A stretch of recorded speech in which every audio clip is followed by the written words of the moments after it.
restaura, nos coloca mais confiantes naquilo que a palavra tem nos ensinado. Deus está pronto para nos abençoar, como o irmão Dalto acabou de falar agora, mas é preciso que a gente busque a face dele a cada dia, a cada momento. Bem, meus irmãos, ficou comigo hoje a incumbência de trazer a palavra do Senhor para os nossos corações, aquilo que Deus tem falado conosco. E eu gostaria de compartilhar com os irmãos e pedir aos irmãos que os irmãos estejam lendo comigo Lucas 9, versículo 23. Apenas um versículo, mas eu creio que esse versículo vai falar com os irmãos aquilo que falou comigo durante toda essa semana. Lucas 9, versos 23. Vamos ler todos juntos?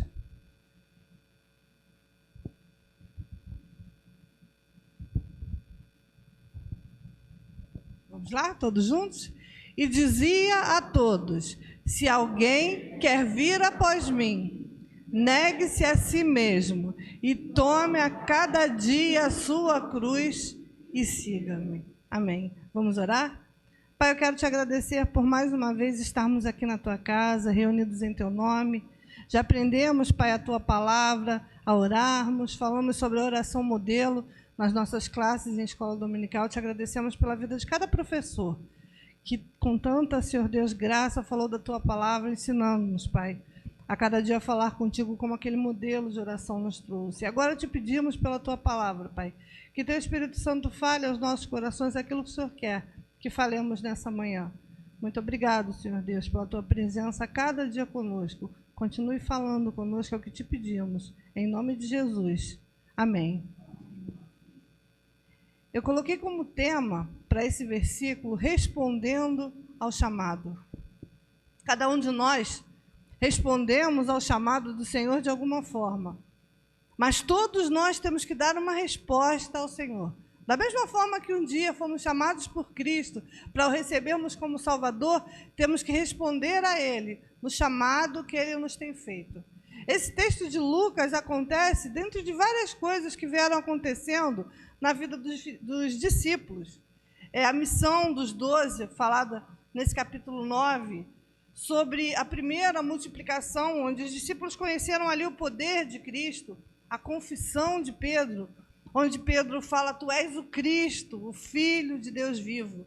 E aí Jesus começa a ensinar algumas lições para os discípulos sobre a missão que nós temos com ele. Missão que não foi dada somente àqueles discípulos, mas foi dada a cada um de nós, quando recebemos a Cristo como Salvador.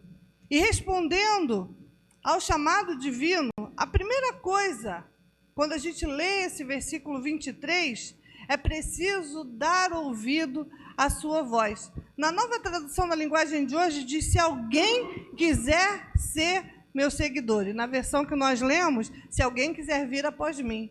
Se alguém quiser ser meu seguidor. Não é apenas ouvir a voz de Jesus, não é apenas sentar no banco confortavelmente e ficar ouvindo aquilo que Jesus está dizendo, mas ele está dizendo: se alguém quer ser o meu seguidor, continuar aquilo que estou fazendo. E é o que nós somos chamados a fazer. Quando a gente se coloca como igreja a evangelizar, e a gente fez isso essa semana também, na casa da irmã Fátima, e tinha uma pessoa ali que ainda não aceitou a Cristo como Salvador e ouviu a palavra de Deus através de nós. Quando a gente se dispõe a isso, a gente está seguindo, a gente está fazendo a obra. Ser chamado para o trabalho do Senhor não é ficar confortavelmente, às vezes, sentado. A gente estava conversando ali, na sala de som, estava conversando com a Martinha sobre isso. Hoje em dia, a gente tem vivido uma igreja muito mimada, muito quieta, muito parada.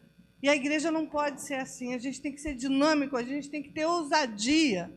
O que esse hino falou, que recebe a cura, recebe a unção. Para que a gente vai receber isso se a gente não for fazer nada? Não, a gente recebe isso para o trabalho. Trabalho do Senhor, e a gente tem tanta coisa para fazer. Os dias parece que estão sendo abreviados. Já estamos chegando no mês de fevereiro. Deixa eu abrir uma aspas aqui. Fevereiro é o mês mais lindo do ano. Por quê? Porque é meu aniversário. Então é o mês mais lindo do ano. Tirando o mês de abril, que é aniversário de Isaías, e dezembro, que é da minha filha, janeiro, que é da minha mãe, fevereiro é o mais lindo. É o meu mês. E a gente já está no final de fevereiro. A gente costuma dizer que o Brasil, só começa a trabalhar depois do carnaval. Bem, o carnaval já passou. E muitas pessoas ainda estão paradas esperando não sei o quê. A igreja não pode parar, nada pode parar o trabalho da igreja. Nós temos tantas coisas a fazer. O irmão Dalton falou agora sobre a cantata. Já estamos às portas da cantata, no final de março, né? Final de março, a gente tem um mês e um pouquinho, e uns diazinhos, talvez nem isso mais. E a gente tem tanta coisa para fazer. Infelizmente, o mundo espera alguns dias da igreja, Natal e Páscoa. Natal, nem tanto mais, que as pessoas estão esquecendo o significado do Natal, que é o nascimento de Cristo. A Páscoa ainda impacta as pessoas. E a gente tem que aproveitar essas ocasiões para falar ao mundo o que a gente vive, da onde vem a nossa fé. Nós temos a mensagem para o mundo guardada dentro de nós. E o mundo está aí morrendo, precisando de ouvir o que a gente tem a falar. Então, para responder ao chamado divino, primeiro, é preciso dar ouvido à sua voz. Na Bíblia toda, a gente ouve pessoas que ouviram o chamado do Senhor.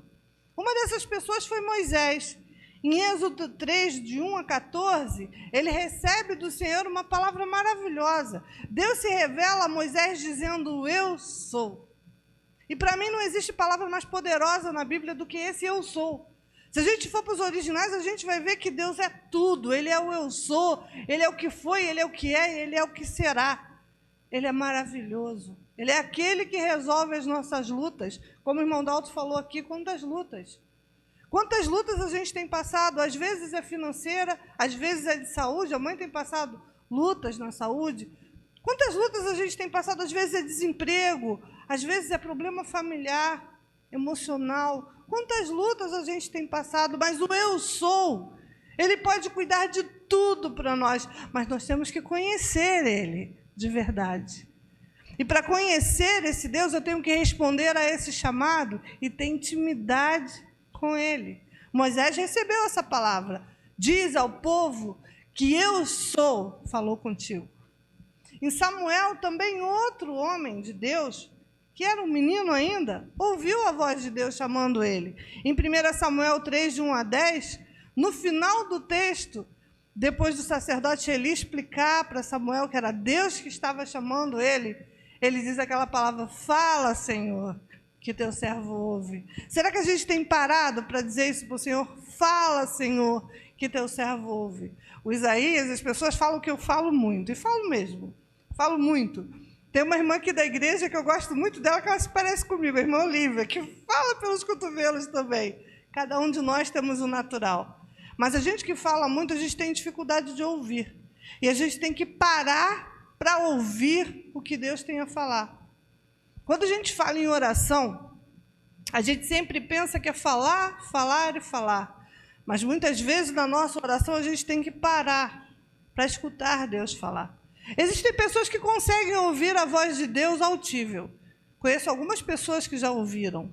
Eu nunca ouvi a voz de Deus audível, mas eu sinto a voz de Deus clara no meu coração, como eu sei que muitos dos irmãos sentem. E a gente precisa de ter essa experiência pessoal com Deus, de sentir o que Deus está mandando a gente fazer. Porque existem momentos na vida, como a gente estava falando agora há pouco, eu e Martinha, que a gente precisa de ter essa sensação de Deus conosco, para a gente atravessar as lutas que às vezes são muito grandes, mas é Ele que nos fortalece. E aí Samuel, um menino ainda, fala, Senhor, que teu servo ouve. Foi dada a ele uma missão tão grande.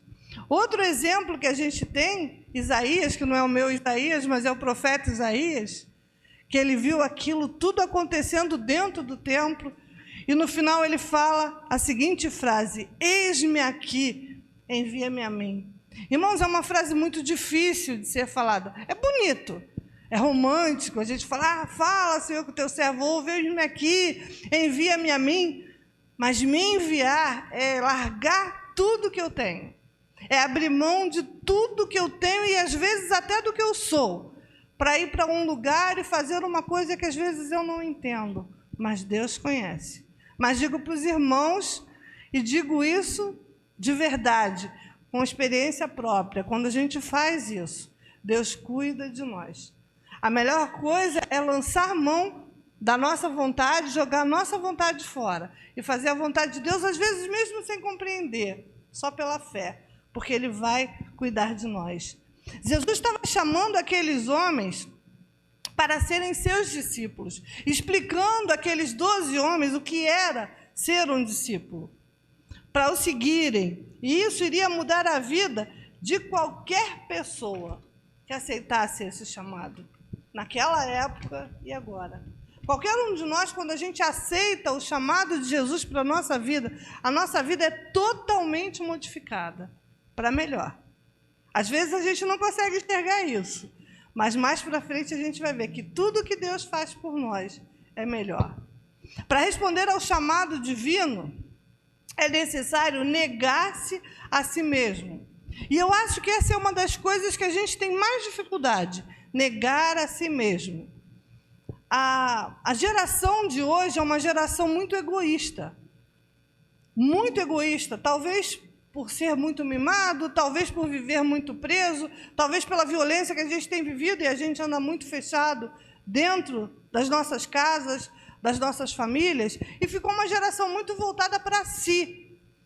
E muitas vezes a gente precisa de esquecer isso e de se lançar mais para fora. E é difícil, é muito difícil isso. Negar-se a si mesmo é abrir mão de escolhas, é abrir mão de família, é abrir mão daquilo que é importante para você, mas que Deus muitas vezes te pede para negar. Às vezes não é aquilo que eu quero, mas é aquilo que Deus quer. Nem sempre a vontade de Deus é a minha. Talvez 90% da vontade de Deus não é a minha. Mas eu preciso fazer a vontade de Deus para perceber que o que Ele tem para mim é infinitamente maior e melhor do que aquilo que eu quero. Essa é uma questão de vida ou de morte. Seguir a Jesus é abrir mão do que você quer e do que você às vezes aceita. Sua vontade sobre sua vida. Nós temos uma visão muito romântica da Bíblia. E às vezes a gente pensa que quando a gente recebe a Cristo, tudo vai se tornar um mar de rosas. Não. Às vezes vão vir dificuldades piores ainda, mas com a força de Cristo através de nós, a gente pode vencer qualquer situação. Como aquele versículo, tudo posso naquele que me fortalece. Está escrito em todos os carros, em várias paredes, em várias placas, em quadrinhos, tudo posso naquele que me fortalece. Mas Paulo, ao dizer tudo posso naquele que me fortalece, ele diz, eu posso passar fome, posso ter fartura, posso passar por privações, tudo posso naquele que me fortalece. Só que a gente só grava esse pedacinho, tudo posso. Tudo posso. Você pode até passar situações difíceis, pode passar pelo vale da sombra da morte, mas Deus está contigo, né, Sandra? Quantas lutas, quantas dificuldades Sandra passou esse ano, esse finalzinho de ano, mas está vencendo, devagarzinho, e vai vencer todas elas, porque Cristo está contigo. Nossas lutas são grandes, não são pequenas, mas Deus está conosco, e somos mais do que vencedores por isso, porque Ele está conosco. É o não ao invés do sim. Quantos não que a gente tem recebidos, né? É o espere ao invés do agora, para essa geração imediatista. É o não, é o espere. E a gente tem que aprender a conviver com isso. Porém, a palavra nos diz em Lucas 14, 26 o seguinte, quem quiser me acompanhar não pode ser meu seguidor se não me amar mais do que ama seu pai, a sua mãe, a sua esposa, seus filhos, seus irmãos, suas irmãs e até a si mesmo. É, às vezes, abandonar nossa família. Eu passei 4 anos em Minas e não me arrependo disso. Foi o ano que eu perdi o meu pai. Mas eu não me arrependo em nenhum momento de ter ido, porque foi o ano que Deus cuidou de mim e Deus cuidou dele. Meu pai recebeu a Cristo no tempo que eu estava lá. Enquanto eu pregava o evangelho lá, meu pai se converteu aqui. E nós pudemos participar no tempo que nós estivemos aqui do final da vida dele. Às vezes você vai ter que abandonar coisa que você ama demais, mas Deus vai te recompensar de alguma forma. E Deus sabe aonde Ele vai te recompensar, da maneira que Ele vai cuidar de você. Negue os seus pecados, a sua vida, as suas riquezas, os seus interesses, seus bens materiais. Isso é confiar. E confiar em Deus vale a pena, vale muito a pena. Para responder ao chamado de Cristo, ao chamado divino, tome cada dia a sua cruz. Estudando sobre tomar a cruz, nós temos uma mania de dizer assim: minha cruz é a minha luta, a minha cruz é o meu marido, a minha cruz é a minha mulher, a minha cruz é a minha doença. Não, irmão, a sua cruz não é isso são as suas dificuldades. Eu estava lendo um relato de um pastor que diz o seguinte: tomar a cruz significa irremediavelmente a aflição, a dor, a vergonha e a perseguição por amor a Cristo. Seguir a Cristo é tomar sobre si alguns sofrimentos que não teríamos se não o tivéssemos seguido. Quantos de nós já sofremos perseguição por sermos cristãos? Mas a gente está no Brasil, o Brasil não tem isso. Tem sim. Tem sim. Às vezes, alguma atitude que você toma por ser cristão, você é perseguido dentro da sua casa, dentro da sua família, às vezes com seu esposo, com a sua esposa.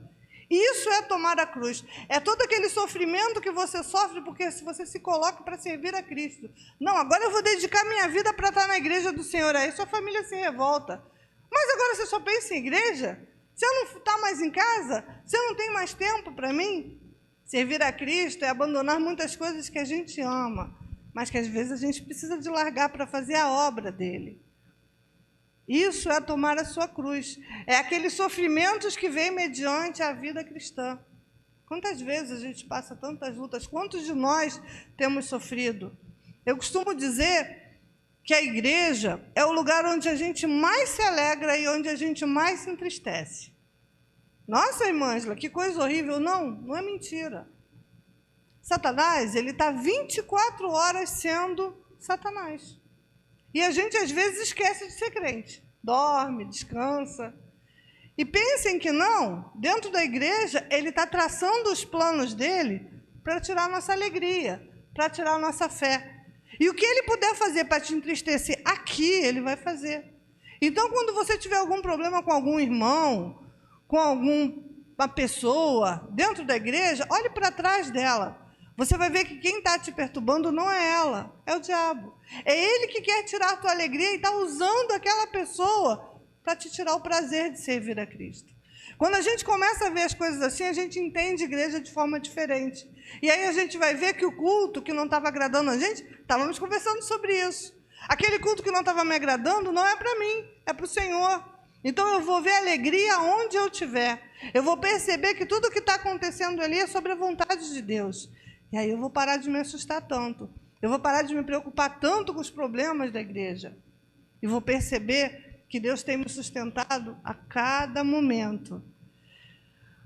O que você tem vivenciado na sua carreira cristã? Como tem sido a sua vida cristã? Para você pensar. Mar de rosas, tem sido difícil, tem tido dificuldades. Nós sabemos que a nossa vida cristã não tem sido fácil. Eu creio que cada um de nós, se a gente sentasse agora para conversar sobre o que a gente tem passado, cada um teria uma dificuldade, uma luta. E isso não importa a idade, do pequenininho até o mais velho. Todos nós temos passado lutas, mas Deus tem estado com a gente. Lucas 14, 27 diz assim: E qualquer que não levar a sua cruz e não vier após mim, não pode ser meu discípulo. Então, meu irmão, as lutas que você tem passado, Jesus já falou delas para você. E se você não conseguir levar essa cruz, você não pode ser discípulo. Então, coloque o peso dessa cruz nos braços de Jesus. Senhor, eu compartilho contigo a minha dor. Senhor, eu compartilho com o Senhor agora isso que eu estou passando. Eu te peço que me dê forças. Porque a cruz maior, Jesus suportou por amor de nós. Tomar a cruz a cada dia é ter compromisso diário com o Senhor, sabendo que nada vai nos separar do seu amor. É morrer com Cristo. Nós fomos chamados a servirmos a Cristo, a sermos batizados no seu batismo e a morrermos com a sua cruz. Nós não fomos chamados somente para viver uma vida simples. Somos chamados a sermos servos de Cristo. E quando a gente vai pesquisar nos originais o que é ser servo, é a mesma coisa que ser escravo. É como aquele escravo de orelhas furadas, que foi liberto, mas não largou o seu senhor. Dizem que na época da escravidão, alguns escravos não queriam largar os seus senhores, porque eles achavam que a vida de liberdade ia ser muito difícil. Então eles furavam a orelha, dizendo: eu não vou largar o meu senhor. Nós somos escravos de orelhas furadas, porque nós sabemos que o mundo lá fora não vale para nós. A nossa vida é aqui, nos braços do Senhor. Eu já falei isso aqui, mas vou falar de novo. Da época que Noé construiu a arca, a gente sempre lê a história da arca como se tivesse acontecido assim, em semanas. Mas se a gente for pesquisar na Bíblia, procurem ler aquele livro de Gênesis e pesquisar isso. Noé ficou 1 ano dentro da arca. Se os irmãos lerem e pesquisarem as datas, vão ver que ficou 1 ano e um pouquinho dentro da arca.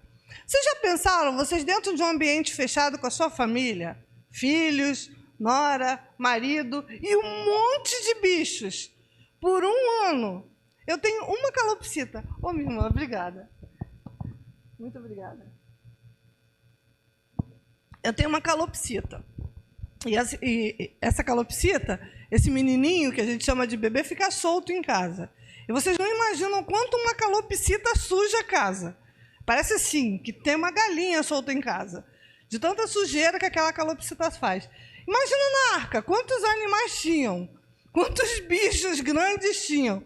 Talvez o perfume ali não era muito agradável. Quem tem bicho em casa sabe, quem tem cachorro, a gente sabe o cheiro que fica. Gato, a gente sabe o cheiro que fica. Às vezes quem mora na casa já nem sente mais, mas quem chega de repente, sente de cara o cheiro daquele animal. E a gente sabe como o cheiro fica. Imagina cachorro, gato, galinha, pato, papagaio, não sei quais os bichos que estavam ali na arca. Mas imaginem a sujeira por 1 ano ali dentro, por mais que limpassem. Todos os bichos dentro da arca e as famílias ali dentro da arca convivendo. Mas eu garanto para vocês que a coisa ali dentro não estava muito boa, mas ninguém queria sair. Mas quem estava do lado de fora estava doido para entrar. A igreja, irmãos, é assim. Às vezes a gente pensa assim: nossa, está tão difícil aqui dentro, aquele irmão não pensa igual a mim, aquele irmão não ajuda, aquele outro não faz do jeito que eu quero, mas, irmãos, lá fora está muito pior. Lá fora está muito pior. Então, vamos procurar buscar a Deus e entender um pouco mais uns aos outros, para vivermos em harmonia. Nossas igrejas precisam de tantas coisas. O irmão Bento estava falando agora há pouco da obra. Obra é uma coisa que não para, né, irmão? A gente faz uma coisa agora, daqui a pouco cai tudo, tem que fazer tudo de novo. E é assim, é como a nossa casa. Tem que estar sempre fazendo. É uma coisa que pinga ali e estraga o piso, é outra que pinga lá e estraga o teto. E se não cuidar do teto, começa a desabar o teto. É assim. A casa do Senhor, quem cuida da casa do Senhor somos nós. Então vamos ser nós que vamos cuidar para isso aqui ficar lindo. Porque o nosso Deus merece melhor. Merece que essa casa aqui seja linda para a glória dele. Para as pessoas quando chegarem aqui dizer: nossa, que gostoso está aqui dentro. É a casa do nosso Pai. E nós vamos fazer isso sim, tenho certeza disso. Em nome de Jesus. Em João 12, versos 26, na parte A, diz assim: quem me serve precisa seguir-me, e onde eu estou, o meu servo também estará. Para responder ao chamado do Senhor, nós precisamos segui-lo, estar dispostos a andar aos pés do Senhor, andar nos passos que ele trilhou, seguir os seus caminhos, é andar dia a dia com ele e com a palavra do Senhor e com os nossos irmãos na casa do Senhor. Nós temos que deixar tudo para trás, a cada dia conhecer a vontade de Deus, para a nossa vida poder fluir na presença dele. Nós vemos, existem pessoas que não querem ouvir esse chamado. E às vezes reclamam porque suas vidas não dão certo. E a gente tem um exemplo bíblico disso, aquele jovem rico. O jovem rico chegou para Jesus e disse: bom mestre, o que eu preciso fazer para herdar a vida eterna? E depois de uma conversa, Jesus fala para ele o seguinte: vai, vende tudo que você tem, divide aos pobres, e vem, me segue. E ele saiu triste, porque ele era apegado às suas riquezas. E ele não abriu mão daquilo que ele tinha para servir ao Senhor. E você? O que tem te segurado para fazer a vontade de Deus? O que tem segurado a sua vida para você dar esse passo em direção ao Senhor e não voltar mais para trás? Porque aquele que lança a mão no arado, de maneira nenhuma vai olhar para trás de novo. O que tem faltado na sua vida? Que hoje seja um momento de reflexão para nós. Que a gente possa pensar que Deus tem chamado a cada um de nós. Eu não gosto de ver isso no passado. Eu gosto de ver isso no presente. Deus tem nos chamado hoje. E se até ontem eu não pude responder afirmativamente, hoje eu posso responder sim ao Senhor. E fazer uma mudança na minha vida e na vida da minha igreja, na vida da minha família. Para responder ao chamado divino, é preciso ouvir a voz do Senhor. É preciso negar a si mesmo. É preciso seguir o Mestre. E é preciso tomar a sua cruz. Que o Espírito Santo de Deus possa estar falando aos nossos corações para que a gente possa entender a cada dia esse chamado e responder de verdade. E para terminar essa mensagem, eu deixo com os irmãos Gálatas 2:20. Já estou crucificado com Cristo, e vivo não mais eu, mas Cristo vive em mim. E a vida que agora vivo na carne, vivo-a na fé do Filho de Deus, o qual me amou e se entregou a si mesmo por mim. Que o Espírito Santo de Deus possa continuar trabalhando nos nossos corações, para que a gente possa cada dia responder ao chamado de Deus de verdade e fazer a sua obra, como Ele precisa que façamos. Amém?